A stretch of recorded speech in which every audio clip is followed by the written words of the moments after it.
প্রিয় দর্শক, আসসালামু আলাইকুম। আমি এই মুহূর্তে আছি ঢাকার কমলাপুর রেল স্টেশনে এবং ঠিক সেখান থেকে আপনাদেরকে সরাসরি সংযুক্ত করেছি রেল নিউজের অফিসিয়াল ফেসবুক পেজের সাথে। এবং প্রিয় দর্শক, আমরা ঠিক এখন দেখানোর চেষ্টা করছি কমলাপুর রেল স্টেশনের যে ভিতরকার দৃশ্য, এবং আপনাদেরকে এখন জানিয়ে দেবো ঢাকা থেকে ছেড়ে যাওয়া ট্রেনের সময়সূচি লাইভ আপডেট। সঙ্গেই থাকুন রেল নিউজ 24.com-এর অফিসিয়াল ফেসবুক পেজের সাথে।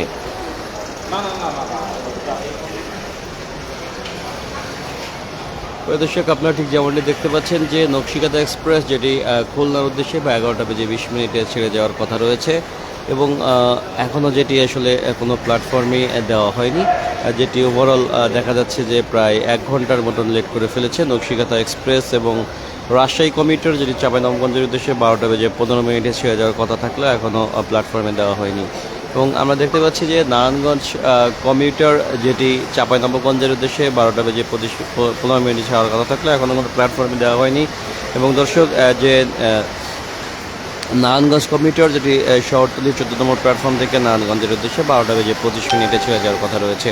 এবং মোহনগঞ্জ এক্সপ্রেস, যেটি 2 নম্বর প্ল্যাটফর্মে থেকে মোহনগঞ্জের উদ্দেশ্যে 1:15 ছেড়ে যাওয়ার কথা রয়েছে। এবং বনলতা এক্সপ্রেস, যেটি চাঁপাইনবাবগঞ্জের উদ্দেশ্যে 1:30 ছেড়ে যাওয়ার কথা রয়েছে। এবং চট্টলা এক্সপ্রেস, যেটি চট্টগ্রামের উদ্দেশ্যে দুপুর 2:15 ছেড়ে যাওয়ার কথা রয়েছে। এবং সুখ সিটি, যেটি রাজশাহীর উদ্দেশ্যে দুপুর 2:30 ছেড়ে যাওয়ার কথা রয়েছে। প্রিয় দর্শক, এই ছিল ঢাকা থেকে ট্রেন ছেড়ে যাওয়ার সময়সূচির লাইভ আপডেট, যেটি আমি আপনাদেরকে রেল নিউজের মাধ্যমে জানিয়ে দিলাম। এবং আপনাদেরকে আমি ঠিক এই মুহূর্তে 2 নম্বর প্ল্যাটফর্মের দিকে নিয়ে যাব, যেখানে মোহনগঞ্জ এক্সপ্রেস ট্রেনটি দাঁড়িয়ে রয়েছে এবং যেটি আসলে ওভারঅল 1:15 ছেড়ে যাওয়ার কথা রয়েছে। এবং সেই দৃশ্যটি ঠিক আমি আপনাদেরকে রেল নিউজের মাধ্যমে দেখানোর চেষ্টা করব। এবং আমরা দেখতে পাচ্ছি কিছুটা শিডিউল বিপত্তিতে রয়েছে, যেখানে নকশিকাতা এক্সপ্রেসের যাত্রীরা, যারা এখনও আসলে কোনো প্ল্যাটফর্মে শহরতলি যে প্ল্যাটফর্মে ঠিক দেওয়ার কথা ছিল, সেটি এখনও শহরতলির কোনো প্ল্যাটফর্মে দেওয়া হয়নি। প্রিয় দর্শক, আমরা এই মুহূর্তে ঠিক নকশিকাতা এক্সপ্রেসের দিকে এগিয়ে যাব এবং সেখানকার যে দৃশ্য সেটি ঠিক জানিয়ে দেওয়ার চেষ্টা করব। সঙ্গেই থাকুন রেল নিউজের।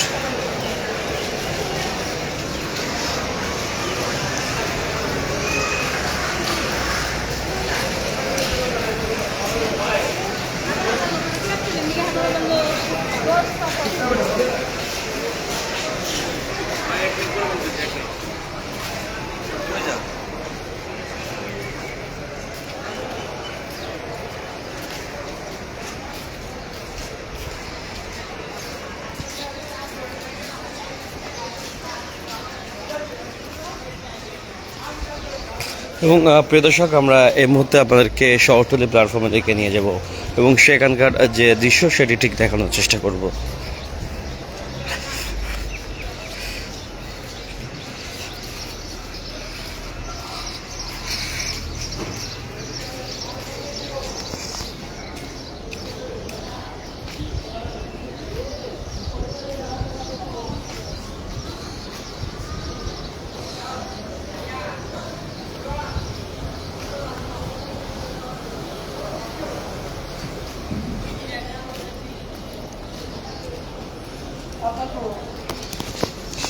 প্রিয় দর্শক, আমি এই মুহূর্তে শহরতলি প্ল্যাটফর্মের যে 8 নম্বর প্ল্যাটফর্ম রয়েছে, ঠিক সেখানে আপনাদেরকে আমি সেখান থেকে এগিয়ে যাচ্ছি। এবং আমি ঠিক এখন আপনাদেরকে নিয়ে যাব শহরতলি প্ল্যাটফর্মের 14 নম্বর প্ল্যাটফর্মের দিকে। এবং সেখান থেকে যে নকশিকাতা এক্সপ্রেস ট্রেনটি, যেটি কিছু সময়ের মাঝেই ছেড়ে যাবে, এবং সেটির সকল বিস্তারিত আমি জানিয়ে দেওয়ার চেষ্টা করব।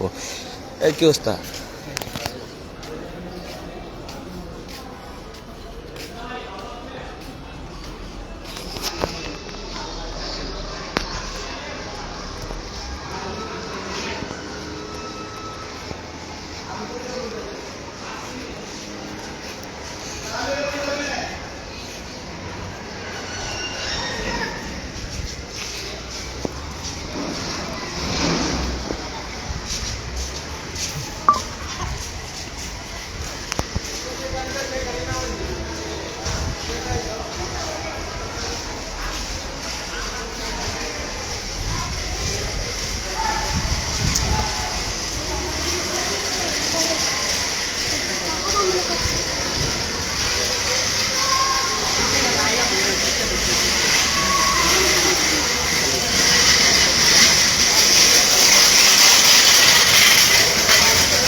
পরিদর্শক, আমি এই মুহূর্তে আপনাদেরকে শহরতলি প্ল্যাটফর্মে নিয়ে এসেছি এবং যেখানে আসলে 11:30টার সময় ছাড়ার কথা থাকলেও নকশিকাঁথা এক্সপ্রেস যেটি আমরা দেখতে পাচ্ছি এখনও আসলে কোনো প্ল্যাটফর্মে প্রবেশ করেনি এই মুহূর্তে। এবং সেখানে যে যাত্রীদের একটি যে ব্যাপক যে চাপ রয়েছে সেটি আমি আপনাদেরকে রেল নিউজের মাধ্যমেই দেখানোর চেষ্টা করছি।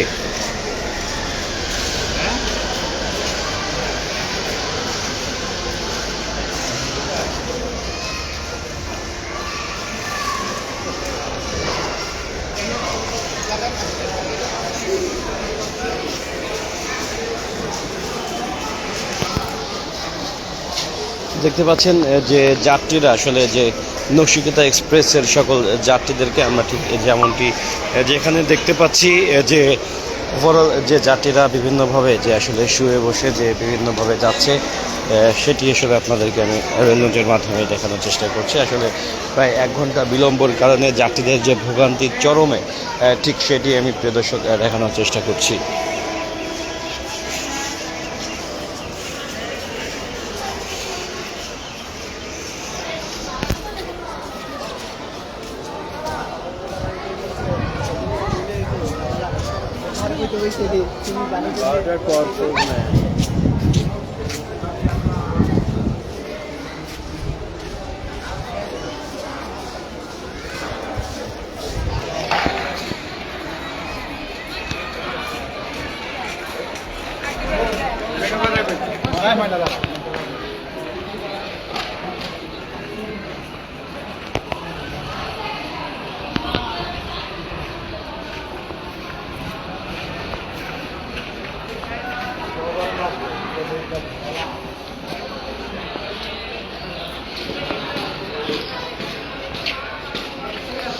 দর্শক, ঠিক যেমনটি আসলে আমি আপনাদেরকে দেখানোর চেষ্টা করছি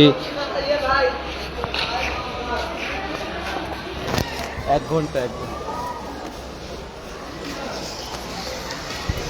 প্রিয় দর্শক, ঠিক যেমনটি আমি আপনাদেরকে দেখানোর চেষ্টা করছি যে শহরতলি প্ল্যাটফর্মে যেখানে দেখতে পাচ্ছেন যে নকশিকাঁথা এক্সপ্রেস ট্রেনের জন্য যাত্রীরা যে অধীর আগ্রহে বসে রয়েছেন ঠিক সেটি আমি আপনাদেরকে রেল নিউজের মাধ্যমে দেখানোর চেষ্টা করছি। ভাইয়া কি নকশিকাঁথার যাত্রী? আমি নকশিকাঁথার যাত্রী ভাই। কতক্ষণ ধরে ওয়েট করছেন ভাইজান? 1 ঘন্টার উপরে। 1 ঘন্টা। কোথায় যাবেন ভাইয়া? যশোরে যাব। যশোরে যাবেন। কিছু বলতে চান কিনা যে শিডিউল বিপর্যয় সরকারের উদ্দেশ্যে কিছু বলতে চান কিনা? এখন আসার কথা ট্রেন 11:10-এ, এখন আমরা এখান থেকে বসে আছি মনে করেন যে 1-1.5 ঘন্টার উপরে, এখন বাজে 12:28, তাইলে 1-1.5 ঘন্টা এখানে বসে আছি। তো এটার জন্য তো আমি বলে না, এখানে যে কয়েকজন যাত্রী আছে সবার জন্য তো অসুবিধা হচ্ছে। ধন্যবাদ। প্রিয় দর্শক, আমরা ঠিক এখানকার যে যাত্রী আছেন যারা আসলে অপেক্ষা করছেন দেখতে পাচ্ছেন এখানকার ওভারঅল যে সকল যাত্রীরাই যে নকশিকাঁথা এক্সপ্রেস ট্রেনের যাত্রী এবং তারা প্রায় 1 ঘন্টা শিডিউল বিপর্যয়ের কারণে তারা এখানে যে অপেক্ষামান অবস্থায় রয়েছে ঠিক সেই চিত্রটি আমি আপনাদেরকে রেল নিউজের মাধ্যমে তুলে ধরলাম। প্রিয় দর্শক, ঠিক যেমনটি আসলে আমি আপনাদেরকে দেখানোর চেষ্টা করছি যে শিডিউল বিপর্যয়ের কারণে আসলে যাত্রীদের যে চরম ভোগান্তি সেটি আসলে তাদের চোখে মুখে ফুটে উঠছে।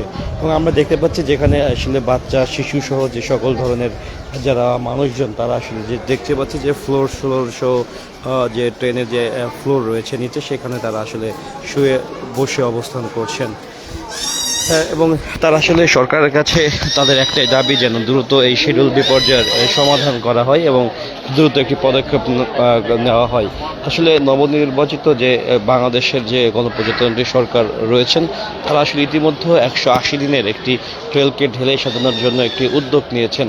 সেই উদ্যোগের লক্ষ্যেই আসলে তারা দেখতে পাচ্ছেন যে ওভারঅল যে 200টি ইতিমধ্যে আমরা জানতে পেরেছি যে ট্রেনের বগির অর্ডার দেওয়া হয়েছে, যেটি আসলে আগামী মাসের ভিতরে ঢাকাতে এসে পৌঁছানোর কথা রয়েছে। এবং তার ঠিক পাশাপাশি আমরা যতদূর জানতে পেরেছি ট্রেনের বগির পাশাপাশি যেখানে আরও অর্ডার দেওয়া হয়েছে যে বাংলাদেশের আরও 30টি ইনস্ট্যান্ট ইঞ্জিন রয়েছে, সেই ইঞ্জিনের জন্য তারা আসলে অর্ডার দিয়েছেন। সেটির আসলে যে হয়তো খুব দ্রুত সেই সিদ্ধান্ত এক্সিকিউট হবে নির্বাহী আদেশের মাধ্যমে, সেটি আসলে আমরা জানতে পেরেছি প্রিয় দর্শক। এবং এই নবনির্বাচিত সরকার আসলে রেলপথকে ঢেলে সাজানোর জন্য একটি যে উদ্যোগ নিয়েছে সেটি আসলে প্রশংসার দাবিদার। এবং আমরা জানতে পেরেছি খুব দ্রুতই আরও বেশ কিছু যে ট্রেন যেখানে আসলে পদ্মা সেতু হয়ে দক্ষিণবঙ্গের সঙ্গে চালু হওয়ার কথা রয়েছে প্রিয় দর্শক। এবং আমরা যতদূর জানি যে শহরতলির এই 15 নম্বর প্ল্যাটফর্ম যেটি আসলে এখনও যে উদ্বোধন করা হয়নি, চালু করা হয়নি, হয়তো খুব শীঘ্রই যেটি আসলে চালু করার উদ্যোগ নেওয়া হয়েছে, চালু করা হবে প্রিয় দর্শক। এবং প্রিয় দর্শক, এই ছিল সর্বশেষ। আপনারা যে যেখান থেকে দেখছেন ভালো থাকবেন, সুস্থ থাকবেন। আসসালামু আলাইকুম।